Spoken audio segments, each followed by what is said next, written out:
Over 55% of self-made millionaires can tell you exactly what they spent on groceries last month. Yeah, down to the dollar, actually. Right, literally down to the dollar. Yeah.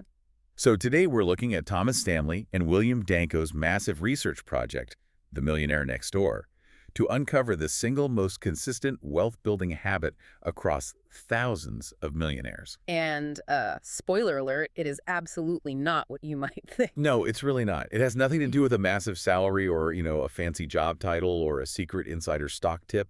It's budgeting. Which I know just immediately shatters the illusion most people hold, right? I mean, Yeah. we want to believe wealth is about hitting a jackpot or having some genius-level IQ. Exactly, not tracking grocery receipts. But I do have to push back here for a second, because for anyone listening who already makes a good living, budgeting sounds like what you do when you're broke. Oh, for sure. Like, it evokes this image of clipping coupons and restricting yourself, not building an empire. If you're pulling in 200 grand a year, shouldn't be past the point of counting pennies? You would totally think so, but the data shows the exact opposite. Stanley and Danko's research highlights this really fascinating behavioral trap called lifestyle inflation. Right. They tell this mind-blowing story of a high-earning surgeon bringing in over $400,000 a year, yet he was essentially living paycheck to paycheck. Wait, paycheck to paycheck on 400K. Yeah, because he drove luxury cars, lived in this massive estate, and had zero liquid wealth.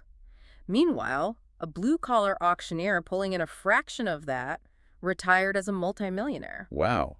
It's the classic trap of trying to fill a bucket with a hole in the bottom by just, turning up the hose. That is a perfect analogy. Right. So instead of fighting for more water pressure, which would be the higher salary, millionaires just patch the hole, they play a completely different game with their income. Yeah, that bucket analogy perfectly captures the offense versus defense dynamic they talk about in the book. Offense versus defense.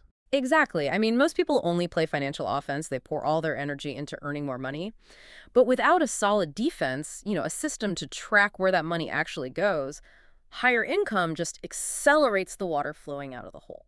Because you don't magically get better at managing money just because you have more of it. No, not at all. Like, if you can't manage $50,000 a year, giving you $500,000 is just going to scale up your financial chaos. The habit has to scale with the income. Which brings us to the actual mechanics.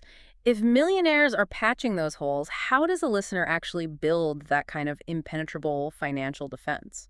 Well, the research lays out a step-by-step blueprint, and it starts with analyzing last month's expenses to build a baseline. Right, so let's break down exactly how to do that and where to actually start creating a budget. Step one in this framework is always pay yourself first.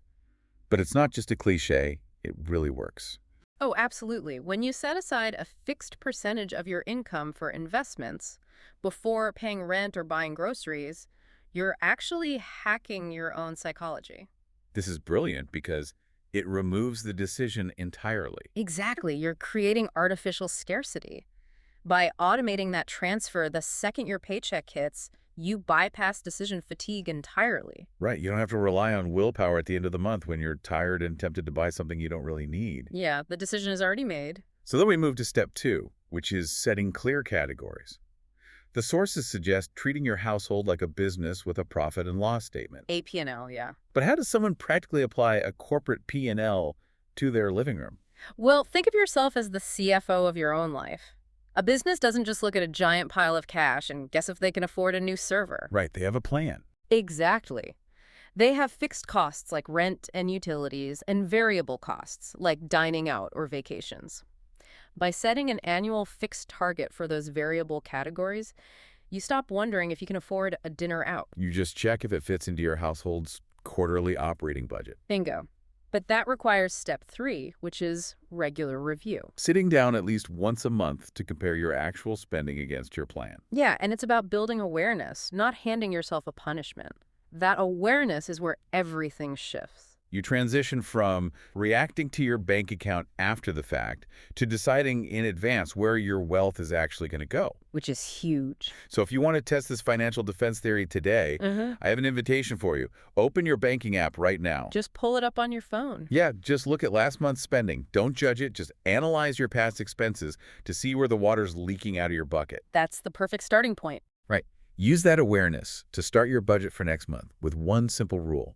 Move 10% of your income directly to savings or investments before you spend a single dime. Because true wealth really is just decades of small, intentional decisions. Absolutely. Which leaves you with a final thought to mull over. If wealth isn't about that massive salary, but rather about playing exceptional defense, what unconscious automatic purchases are secretly stealing your future wealth today?